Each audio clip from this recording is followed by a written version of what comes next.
Well, hey, folks, the murder of a 29-year-old Russian woman named Zaliya Shamigulova down in Mauritius by a guy who's named Puryavirsingh Sundar, a guy she met on a dating app, is what we're talking about today. This is a tragic and chilling case that's garnered international attention. This video is going to delve into the details of the crime, the investigation, and the possible reasons why this guy cut out the victim's tongue.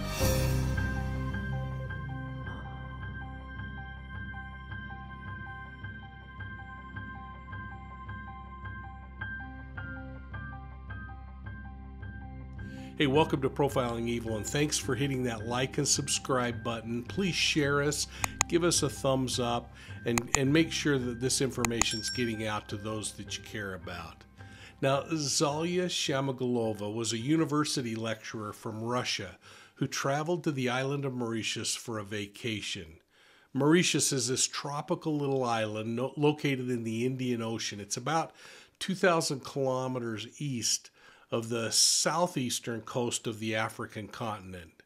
It's known for its stunning beaches, coral reefs, and lush landscapes. It's really a tourist destination. The cultural identity of the island swirls around the Indian, African, Chinese, and European influences. So that's going to all play into this. There's some confusion regarding whether Zaliya created an online relationship with Sundur in the weeks leading up to the trip. Now, I've read several reports that suggest the online relationship started several weeks before she arrived on the island. Other reports suggest that she connected with Sundur after her arrival. But either way, most accounts attribute the connection through an online dating app. What began as a seemingly innocent holiday romance quickly turned into a nightmare. I've read conflicting reports, one that suggests there may have been a couple of weeks of online bantering going back and forth. I don't know if that included online video chats, but it appeared that there was more of a online digital relationship created before she came, and that may have in part motivated the trip. I could be completely wrong too, because I've heard the opposite of just like you've mentioned, that she meets this guy on the island. That's even more frightening to me, if in fact she meets someone that is so controlling that she agrees, I'm going to go on a sightseeing trip with him anyway, unless he was just, as part of his fantasy, grooming and preparing her, and she thought, oh, here's a nice Uber driver, and I'm going to go for a ride with him. On August 17th, 2024, her vacationing friend reported her missing when she failed to return to her rented apartment near a little place called Flickenflack Beach. Now, she had gone out on a day-long excursion with a man that she'd met online. The investigation revealed, though, that this man, a guy named Sundur, picked her up outside of her rental unit for a day of sightseeing, and then things went foul. Now, I spoke with Sierra Gillespie on the Law and Crime Network about this case, and I hope that you'll go over and watch that entire interview. In fact, I'm going to put the link down below, but I wanted to share a couple of quick comments that I made about some of the increased risk that people take when they venture into relationships like this through online resources. These short-term encounters can be dangerous. Clearly, the victim in this case took a great deal of risk, and it's not victim shaming.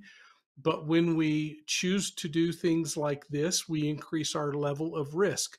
Meeting someone online is inherently more dangerous than meeting someone through relationships that you have with other people, because it's the unknown introduced into this. And so when I think about these things that aren't being said, my mind starts racing toward, who is this man who has murdered this woman? It's really interesting to me, the process and the actual steps that he took along the way, and were they really consistent with someone who all of a sudden was outraged because they felt like their newfound love had cheated on them, or was it some predatory behavior, and that is what then groomed and brought this woman to the island where he could act out his fantasies? So I find myself shifting back and forth between the victimology the study of who the victim is and the suspectology, and what is it in his past, what is it about his previous behaviors that would be predictive of what happened in this particular case, if in fact that can be resolved. Again, please go over to that Law and Crime Network interview and catch the whole thing. You can go down the rabbit hole on this one by searching for Zaliya's name, and you'll get more details. But at some point during their trip together, Zaliya and Sundur are out in the vehicle, and Sundur apparently becomes enraged over what he later describes as jealousy, when he either learns or he imagines that the woman he'd barely met, Zaliya, had cheated on him with another man. Now that's Sundur's side of the story. It was something that he gave the police during a confession for the murder. But driven by what he described as jealousy, Sundur brutally murdered Zaliya, stabbing her multiple times. Now it appears that the assault occurred in his vehicle, and this is evidenced by blood that was discovered and noted in the police report. Now there's no real information available about this murder other than the murder occurred somewhere between where he picked her up and where her body was discovered. She was discovered about 25 minutes east of where she climbed into Sundur's car. It's a little residential area known as La Marie. When police recovered her vehicle, they discovered that she'd been stabbed brutally, that she'd been stripped of her clothing. She had multiple stab wounds to the chest, and get this, her tongue had been cut out of her mouth. She was buried in a shallow grave, and one media report suggests that Mauritius investigators were quoted as saying, quote, "We're looking for missing body parts as well as her clothing," close quote. This is incredibly disturbing information suggesting that this predator mutilated the woman's body. Now, the reasons for this could vary from trophy collection to practical reasons, like he was simply trying to slow down the discovery of who she was and where she was. But when you see a body that has been stripped of its clothing, if it's posed and she's buried, which kind of muddies the water a little bit, but if she were left out, displayed, posed with no clothing on, with her tongue removed, those are all things that the predator sends a strong message with. What this speaks to more to me, frankly, is a very disorganized predator who committed a murder, probably was a sexually driven fantasy murder, that he did all of these things, but then he tries to do what we did as kids, do the do-over and make things go away. And so he buries her and tries to get on with what's going on in his life. Doesn't want to mess with that anymore. All of those factors to me lead more toward disorganization than this predator who really has planned this crime out. Well, the exact nature of their encounter, whether it was planned or spontaneous, remains unclear. But it does appear that the murder was deeply personal. While Sundur's explanation of why he chose to mutilate the woman in a specific manner remains unclear to all of us, it suggests an element of control or some kind of symbolic punishment. So I thought we'd just explore that aspect of this crime while trying to understand Sundur's motivation for murder. The act of cutting out a victim's tongue is particularly gruesome, but it can be driven by several psychological and symbolic reasons, and I want to kind of dig into those. Now, on my Law and Crime interview, Sierra and I briefly spoke about that element in this murder. I thought I'd share these thoughts based on my own understanding of the physiology here. And I hope that those of you who might have a better understanding of this might weigh in and help us better understand whether my description is plausible or not. Let's watch. Her tongue was cut out of her mouth. Later, we learn the suspect allegedly says it's so that she can't scream for help. What do you make of that? Yeah, I think that's a bunch of malarkey as far as screaming for help, because she could still vocalize. The tongue doesn't make the noise. It's the lungs and pushing out through the vocal cords. And someone that's going through that would certainly make horrendous cries from agony as they're going through this. So there were a couple of things that troubled me about that, particularly that was something that he might have said as a way to justify more of a fantasy that was going on in his mind. Let's look into a few reasons why predators might cut the victim's tongue out of their mouth.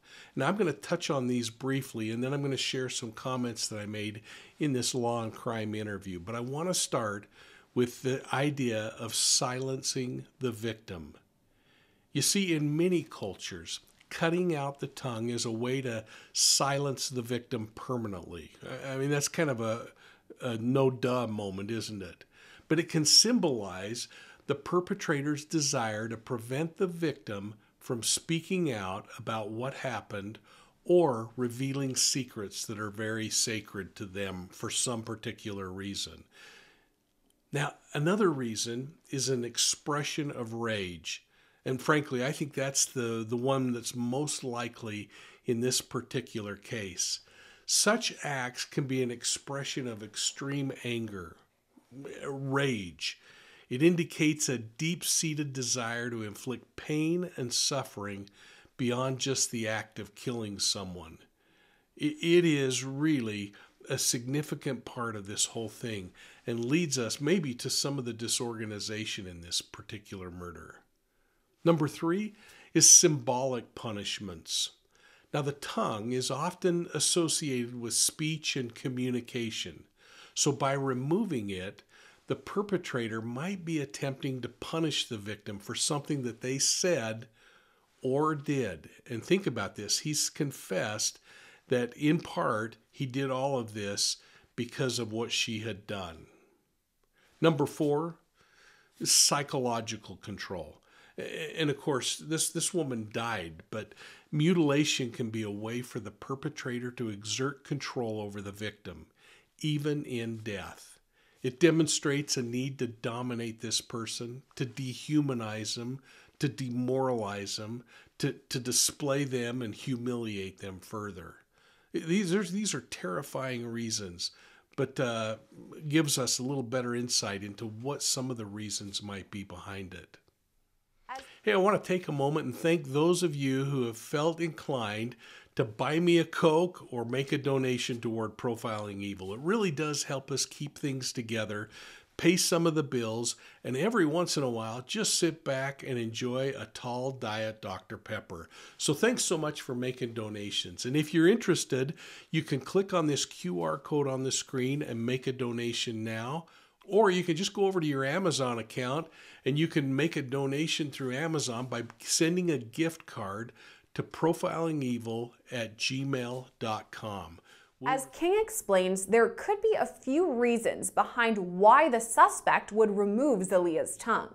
You know, I've done a little bit of studying on the island of Mauritius and looking at some of the cultural and symbolic implications of cutting tongues out.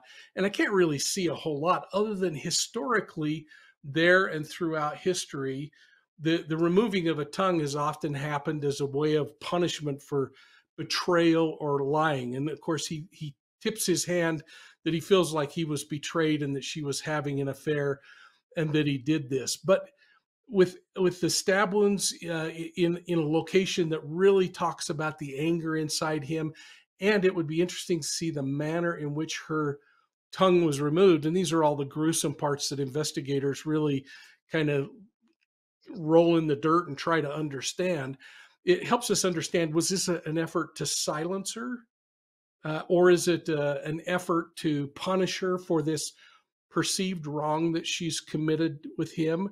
Is there cultural or ritual context to what they're doing? Is it a ritual crime in nature and part of a fantasy that's going on in the predator's mind where this would be really cool and they think about it till they can't stand it anymore and they have to act it out? And this is terrifying when you think about predatory behavior, but I spent a career dealing with this. Now, the act of cutting out the tongue is called a linguation. It has a really long and grim history associated with all kinds of forms of punishment, torture, suppression of speech, all of these kinds of things. If we went back in time anciently, Individuals in Greece and Rome who were caught lying suffered this penalty of having their tongue removed. Throughout the Byzantine Empire, elongation was used as political punishment, a way to silence people from speaking out against the government. Moving forward into medieval Europe, or the Middle Ages, elongation was used as a form of corporal punishment for committing crimes, speaking ill of someone, maybe speaking out against the government, or for lying. Now, in religious contexts, the removal of the tongue can be associated with the idea of purifying the sinner and preventing further blasphemy. We have to think about these things like from a ritualistic standpoint, a cultural standpoint, a symbolic standpoint, whatever. Now, culturally, cutting out the tongue is kind of a symbolic way to mark someone as an outcast or to demonstrate the power that the person that did this has over the victim. Again, we really don't know at this point what this guy's motivation was for doing this. It could have been entirely experimentation as a disorganized offender who's involved in this thing. You know, even in colonial and post-colonial eras, elongation was done as a method of subjugation and control. But all these examples come from history, not from present-day examples and perspectives. In our modern era, elongation is considered barbaric and inhumane. It's a crime. It is criminal to do something like this. And in this case, perhaps as part of a ritual murder of a woman, it really is one of those elements that's going to need to show the aggravation of this crime. In my opinion, this is probably a perfect time to remind ourselves also, not only of maybe some of the reasons why people would cut out a tongue, but to remind ourselves of the inherent risks of these online relationships that sometimes we're willing to engage in. Now, this isn't an attack on online relationships or those of you who might have used relationships or created relationships online. I've heard examples where it actually was successful. Again, this is a reality check. This is a reminder of how our personal risk is elevated when we participate in these kinds of forums. More simplistically, it might just be the fact that there is increased exposure to things like scammers and fraudsters who would use fake profiles to build trust with us and then manipulate us. You know, the internet is filled with predators who are catfishing, pretending to be someone that they're not. There are privacy risks associated with these kinds of encounters. Those privacy risks can come through data breaches. Predators can use the internet to gain sensitive information about us. They can track us without our knowledge. They can even stalk and harass us. Bottom line is, meeting strangers can be risky, but I am not suggesting in any way that you crawl into a hole and quit communicating and meeting people. I'm only suggesting that you keep these risk factors in mind, that you recognize that you're actually increasing your risk when you choose to do so on such things as these online apps. Online interactions can create a false sense of security and a false sense of familiarity within us, leading us to let our guards down, even when we meet the person face to face. Now, there are numerous reports of people being emotionally manipulated through online sources. This has led to anxiety, depression, trauma, in some cases suicide. And you could be victimized by reputation damage and false accusations through these kinds of risky behaviors. The list of risks goes on and on with things like identity theft concerns, professional risks, legal issues. Frankly, my hope is that you just acknowledge and work toward reducing your risk rather than increasing it. Hey, you might be interested in my previous video that I did on risk reduction. You can find it in the Profiling Evil playlist, and it's about reducing risk. I think you'd find it really interesting, not only in understanding your own level of risk that you're willing to take, but understanding victimology and the risk that victims take. This murder case, initially shrouded in mystery, has taken a significant turn with the killer's reported confession, but it sparks deep concern about our concerns for safety. I'd like to know your comments on this one, and I hope that you're going to enter them down below. You see, while Sundur, his admission has clarified some of the circumstances leading to the discovery of Zaliya's body, the reasons behind her brutal assault and murder and mutilation, it sounds like, continue to perplex investigators and the true crime community. The mere act of cutting out her tongue suggests that this was not merely a crime of passion, but one with deeper, possibly symbolic motivations.